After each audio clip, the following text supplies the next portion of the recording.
আজ আমি আমার ছাদ বাগানে এসেছিলাম একটি কাগজে লেবু নেব বলে।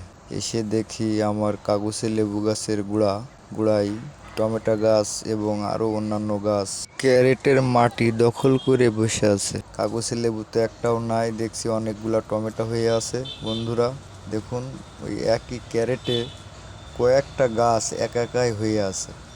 আমি শুধু এখানে পুঁতেছিলাম শুধু আমার কাগজে লেবু গাছ।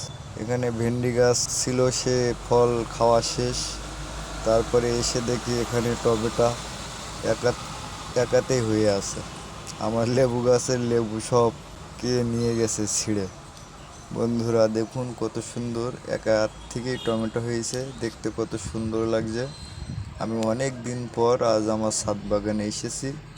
আমি জানি না আসলে কিভাবে এই চারাগুলো হয়েছে। এখানে অনেক গাছ হয়েছে একটা গাছের গোড়ায়।